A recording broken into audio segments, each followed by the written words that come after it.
이 많은 사람들에게 공포를 주었던 극심한 질병이 있으니 그것이 바로 요즘 말로 한센병, 이전 개역 한글판 성경의 문둥병, 최근 성경에 나병이라고 기록되어져 있는 바로 그 질병입니다. 그래서 저는 오늘 말씀을 성경에 나온 대로 나병이라고 이렇게 말씀을 드리면서 하나님 말씀을 받을 텐데, 오늘도 2000년 전에 이 나병에 걸린 환자들이 예수님 만난 이야기를 통해서 우리에게 들려주시는 하나님의 음성을 다 같이 받도록 하겠습니다. 이제 우리 다 같이 본문 11절에서 13절 말씀을 받들어 읽겠습니다. 예수께서 예루살렘으로 가실 때에 사마리아와 갈릴리 사이로 지나가시다가 한 마을에 들어가시니 나병 환자 10명이 예수를 만나 멀리 서서 소리를 높여 이르되 예수 선생님이여 우리를 불쌍히 여기소서 하거늘. 아멘. 성지 이스라엘에 다녀오셨거나 아니면 이스라엘의 지리를 잘 아시는 분들은 11절 말씀을 읽을 때 조금 의아한 생각이 들어야 됩니다. 왜냐하면 이 이스라엘은 이 북에서 남으로 길게 이어진 그런 형태를 하고 있는데, 북쪽에서 남쪽으로 먼저 갈릴리, 사마리아, 유다, 그래서 유다 땅에 예루살렘 위치를 하고 있어요. 그러니까 이 직선으로 이렇게 갈릴리에서 예루살렘으로 가려면 사마리아를 거쳐가는 것이 맞고, 아니면 우회해서 이렇게 요단 동편으로 해서 베레아라든지 이런 지방으로 해서 가는 게 맞는데, 여기 말씀에는 사마리아와 갈릴리 사이로 해서 예루살렘으로 가려고 했다 이렇게 표현이 되어 있습니다.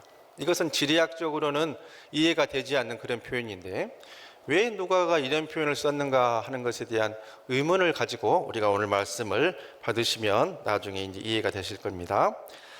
그래서 그런데 이 나병 환자들에 대해서 어떻게 대할 것인가 하는가를 레위기 13장 45절로 46절에 이렇게 말씀을 하고 있어요. 이 말씀에 보면은 입을 가리고 부정하다 부정하다 외치면서 사람들이 가까이 오는 것을 막고, 또 별도로 격리된 그러한 이 환경에서 자기들끼리 이런 거주지를 형성하고 살 것을 그렇게 말씀하고 있지요. 부정하다 부정하다 입을 막고 이렇게 외치는 것은 내가 이런 나병균을 가지고 있으니까 가까이 오지 말라고 하는 그런 경고의 메시지면서, 또 자신의 추한 모습을 보여주고 싶지 않은 그런 사람의 그 마음들이 복합적으로 이렇게 있는 것이라 할 수 있습니다. 그래서 오늘 본문 말씀에 나오는 이 나병 환자들도 말씀을 보면은 예수를 만나 멀리 서서라고 기록을 하고 있죠. 예수님을 너무나 보고 싶었고, 그분이 나를 만져주면 내 병이 나을 수 있고, 내가 그분의 옷자락이라도 만지면 고침을 받을 수 있을 텐데, 나는 율법에서 금하는 부정하다 부정하다 외쳐야 되는 나병 환자이기 때문에 예수의 발치에 나아가지도 못하고 그분의 손길에 만짐을 당하지도 못하고 멀리 서서 있을 수밖에 없는 나병 환자가 있었다 하는 것입니다. 이들은 천형이라 불리는 그런 나병에 걸려있기 때문에 멀리 서 있을 수밖에 없죠. 한 마을에 들어가시니 나병 환자 10명이 예수를 만나 멀리 서서, 예수님이 저기 보이는데 저분만 만나면 내 병이 고침을 받는데 나는 나병 환자이기 때문에 가까이 갈 수가 없는 것이죠. 그 거리가 20m에 있는지 30m에 있는지 50m에 있는지 우리는 알 수 없지만, 그 나병 환자들의 마음속에 그 멀리 서서 예수님과 떨어진 거리는, 조금만 가면 저분에게 만짐을 당할 수 있고 조금만 가면 저분에게 의해서 내가 고침을 받을 수 있을 텐데 갈 수 없는 그 먼 거리, 수천 미터 수만 미터 되는 것보다 더 먼 그런 심리적인 거리가 그들에게 있었다 하는 것입니다. 내 병이 낫고 싶어서 예수님을 찾았는데 그분 앞에 나아갈 수도 없는 이 안타까운 현실, 이 얼마나 가슴 아픈 일입니까?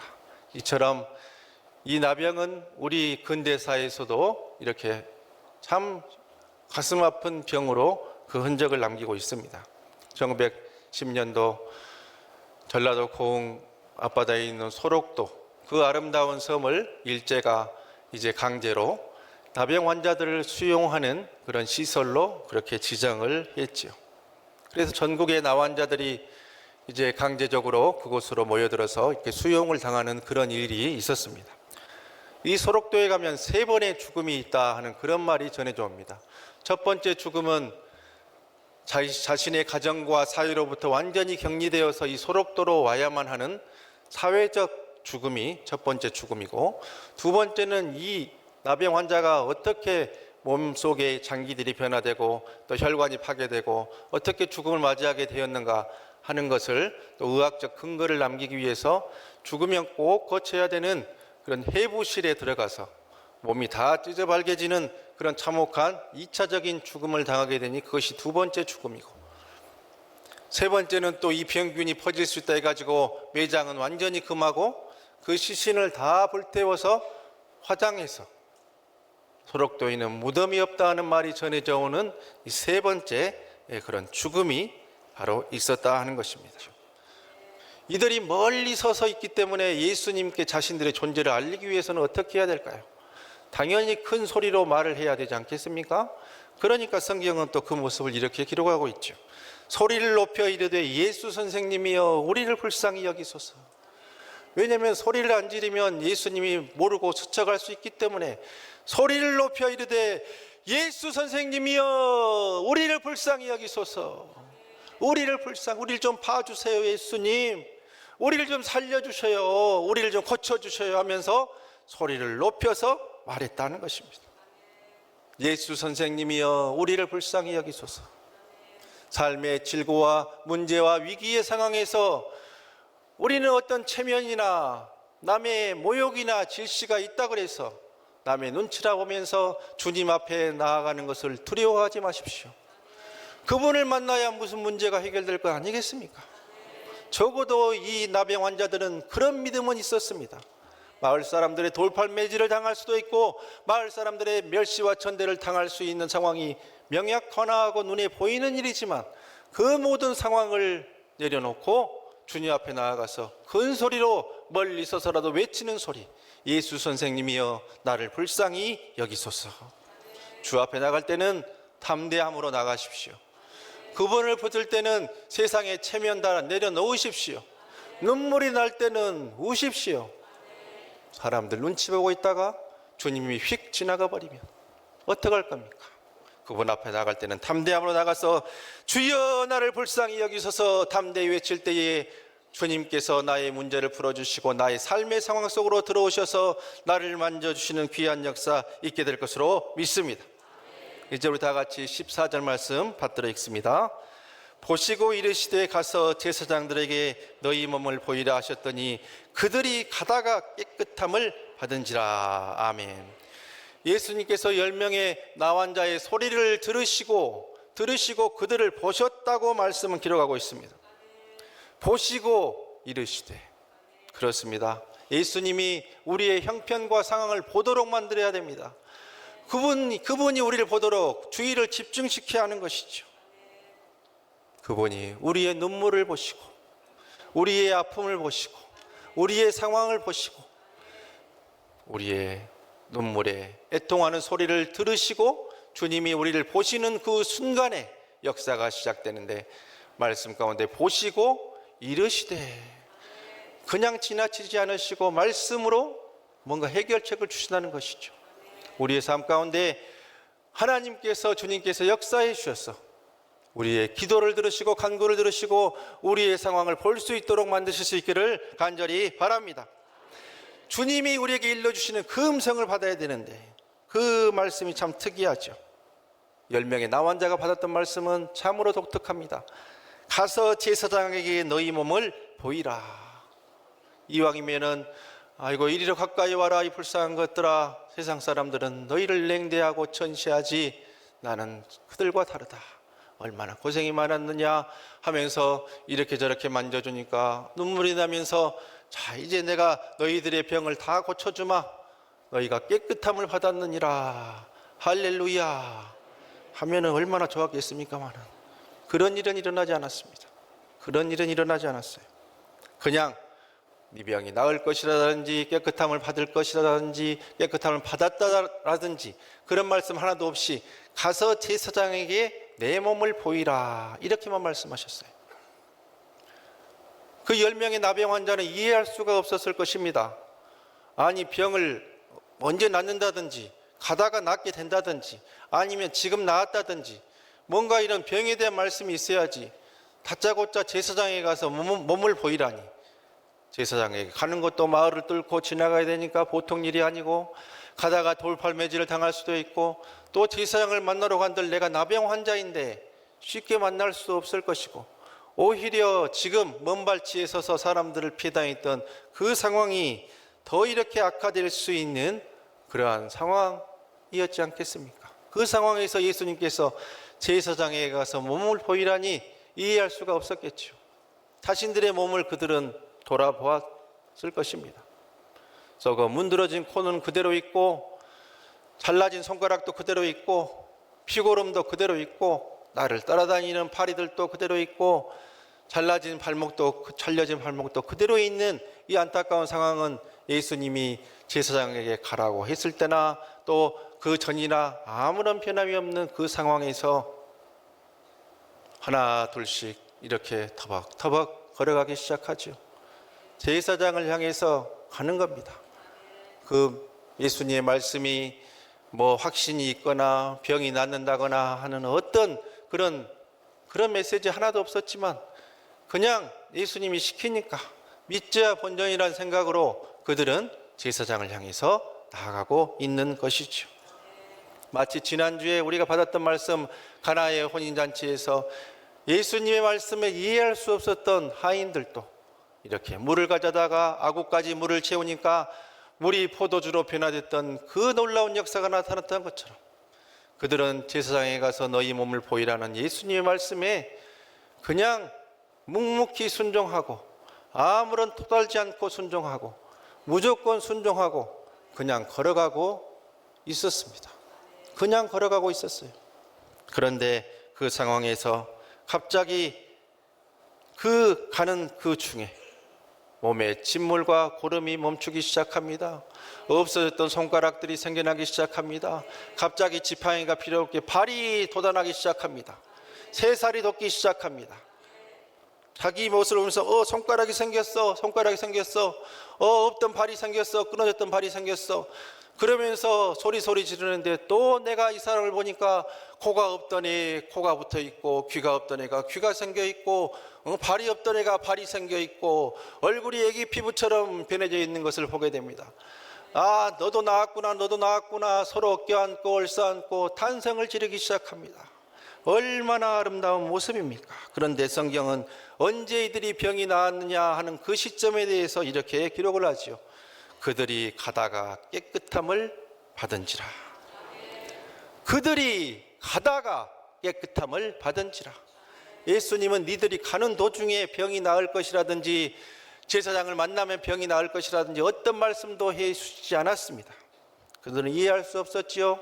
예수님이 어떤 성수나 또 가까이 오라 그래서 안수를 해주신 것도 아니고, 그냥 다짜고짜 제사장에게 가서 몸을 보이라 했는데 이해할 수 없었고, 말도 안 되는 소리고, 오히려 우리를 더 힘든 상황으로 넣는 것이 아닌가 하는 그런 의구심이 있었지만, 그러나 토달지 않고 순종하고, 묵묵히 순종하고, 무조건 순종하고, 예수님 말씀대로 길을 가고 제사장에게 갔더니, 그들이 가다가 깨끗함을 받은지라. 누가복음 7장 1절로 10절에도 한 백부장의 종을 예수님께서 고쳐주신 그러한 기사가 기록되어 있습니다. 백부장이 예수님께 나와봤지요. 예수님, 내 종이 아파 죽어가고 있습니다. 그런데 예수님, 굳이 우리 집에 오실 필요 없습니다. 왜냐하면 나도 어떤 백부장으로서 이 사람 보고 이리 가라 하면 이리 가고, 저리 가라면 저리 가고, 내 말 한마디면 내 말에 권위가 있어 그 말대로 따르는 일들이 생겨나지 않습니까? 예수님은 창조주이시고 하나님이신데 말씀 한마디면 내 종이 나을 것을 내가 믿습니다 하니까, 예수님께서 내가 이만큼 큰 믿음을 본 적이 없다 하면서 이렇게 말씀하시는 그 상황 가운데, 그 뒤에 일어난 일을 말씀은 이렇게 기록을 하고 있지요. 누가복음 7장 10절의 말씀입니다. 우리 다 같이 받들어 읽습니다. 보내었던 사람들이 집으로 돌아가 보매 종이 이미 나 있었더라. 종이 이미 나 있었더라. 그 믿음을 보시고 예수님이 그 자리에 가지도 않았는데 그 역사가 나타나게 된 것이죠. 15절에서 17절 말씀 우리 다 같이 받들어 읽습니다. 그 중에 한 사람이 자기가 낳은 것을 보고 큰 소리로 하나님께 영광을 돌리며 돌아와 예수의 발 아래에 엎드려 감사하니 그는 사마리아 사람이라. 예수께서 대답하여 이르시되 10사람이 다 깨끗함을 받지 아니하였느냐? 그 9은 어디 있느냐? 아멘. 제사장에게로 가다가 그들이 깨끗함을 받았습니다. 그 놀라운 기적의 현장에서 그들은 예수님 말씀대로 제사장을 만나야 되는 것이 중요한 이유가, 예수님 말씀이기도 하지만 제사장에게 그 몸을 보이고 나았다는 확증을 받아야 그들이 자신들의 가정으로 돌아갈 수 있기 때문에 그들의 발걸음은 더 빨라졌겠지요. 야, 빨리 제사장을 만나야 된다. 그래서 내가 나았다는 이 통보를 받아야 된다. 그 증서를 받아야 된다. 완치 판정을 받아야 된다는 마음으로 걸음을 재촉해서 그 9명의 사람은 제사장에게로 갔습니다. 아니, 이것은 모세의 율법일 뿐만 아니라 예수님의 말씀이기도 했습니다. 표면적으로 그들은 예수님의 말씀을 어긴 것이 아니지요. 그렇게 9명은 제사장에게로 갔습니다. 그런데 단 한 명의 사람은 그 상황을 보면서 하나님 감사합니다, 하나님 감사합니다, 주님 감사합니다 하면서 예수님께로 나와서 그 발치에 엎드려서 감사했다고 말씀은 기록을 하고 있습니다. 처음에는 저 멀리 서서 소리를 높여 예수 선생님이여 우리를 불쌍히 여기소서, 주님 앞에 나아갈 수가 없었습니다. 왜? 나는 나병 환자이기 때문에. 근데 주님의 은혜로 길을 가다 고침을 받고 이제는 주님 앞에 나아갈 수가 있습니다. 왜냐하면 나는 이제 더 이상 나병 환자가 아니기 때문이지요. 그런데 이 사람은 어떤 사람이었다고 말씀 기록하고 있습니까? 사마리아 사람이라고 기록을 하고 있습니다. 그러면서 예수님께서 하시는 말씀이 이렇게, 나머지 9은 어디 갔느냐? 다 고침받지 않았냐? 이렇게 말씀하셨죠. 우리가 잘 아는 이야기입니다. 그런데 한 가지 특이한 사실이 있습니다. 그것은 요한복음 4장에 보면은 이 사마리아 사람과 유다 사람은 상종치 않았다고 기록을 하고 있습니다. 상종하지 않았다고 이 수가성 여인 야곱의 우물가에서 만난 예수님이 만나는 그 사건의 이야기에서 그런 내용이 기록되어져 있죠. 상종치 않고 만나지도 않을 사마리아 사람이 어떻게 유대인 9명과 어울려서 한 공동체로 살 수 있었겠습니까? 그것은 서로가 나병 환자라고 하는, 같은 문둥이라고 하는 그런 동병상련의 마음이 있었기 때문에 이들이 한 공동체로 그래도 서로 의지하면서 지낼 수가 있었던 것이죠. 그런데 여기서 우리가 이제 말씀을 자세히 보면서 한 가지 또 생각해야 되는 부분이 있습니다. 상종치도 않았는데 과연 이 이방인으로 취급받는 사마리아 사람이 모세의 율법을 따라서 유대의 제사장을 만날 권리가 있습니까? 유대의 제사장이 사마리아 사람 이방인을 만나 주겠습니까? 아니면 유대의 제사장을 굳이 만날 이유가 뭐가 있겠습니까? 상종치도 않는데. 자, 여기에서 그동안 우리가 잘 몰랐던 비밀이 하나 풀어지게 되고, 앞에서 왜 굳이 갈릴리와 사마리아 사이로 예루살렘을 갔다 하고 이렇게 누가가 기록하고 있는가 하는 것에 대한 의문이 풀어지게 됩니다.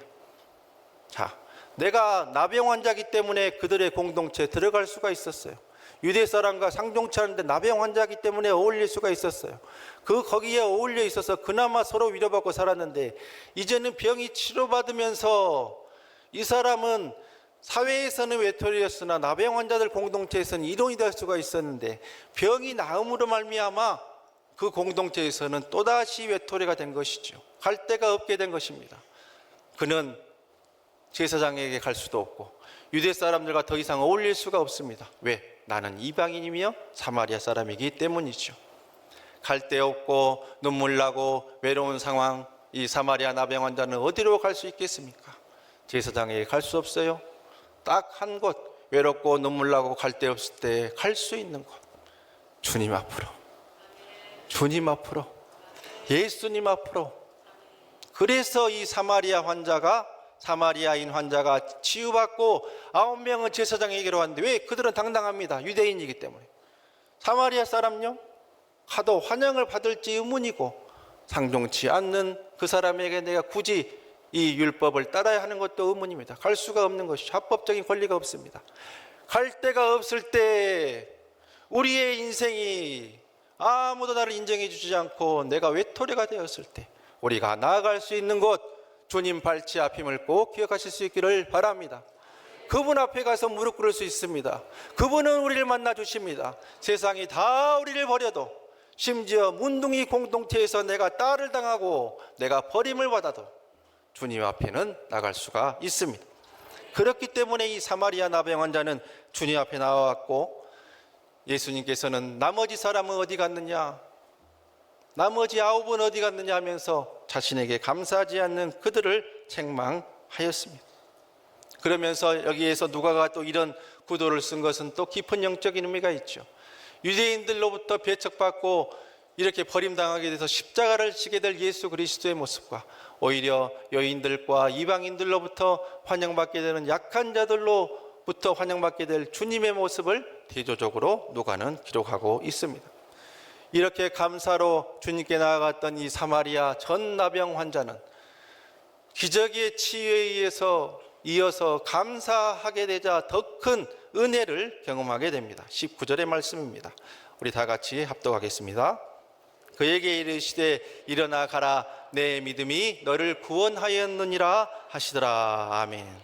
베풀어 주신 은혜에 감사했더니 단순한 육신의 치유를 넘어서 구원에 이르는 믿음이 있다는 칭찬까지 받게 되고 영혼의 구원까지도 받게 되었다 하는 것이죠. 무조건 하나님이 주신 은혜에 감사하십시오. 무조건 하나님이 주신 은혜에 감사하십시오. 묵묵히 감사하십시오. 토달지 말고 감사하십시오. 하나님이 주신 은혜에 감사할 때에 기적을 넘어서 구원의 역사가 나타나게 되는 것입니다. 감사에 대해서 말씀드립니다. 오늘 추수감사절입니다. 1년에 한 번 지키는 귀하고 복된 날이죠. 우리는 보통 감사에 대해서 말할 때에 이런저런 논리로 이야기를 합니다. 감사하게 되면 먼저 마음이 평안해지고, 그런 자족하는 마음 가운데 좋은 엔돌핀이라든지 여러 가지 호르몬이 나와서 우리 몸에 있는 면역세포들을 좋게 해서 이렇게 건강에도 유익이 되고, 또 이렇게 감사하게 되면 우울증도 없어지고, 감사하게 되면 불면증도 없어지고, 몸과 마음과 여러 가지 이 전인적인 도움이 되는데 어찌 감사하지 않겠느냐. 그러므로 감사하자, 이렇게 말합니다. 하나님이 왜 여러분에게 꼭 이익을 줘야만 여러분은 감사를 합니까? 왜 남과 비교를 해서 감사를 합니까? 그것이 얼마나 취약한 감사입니까?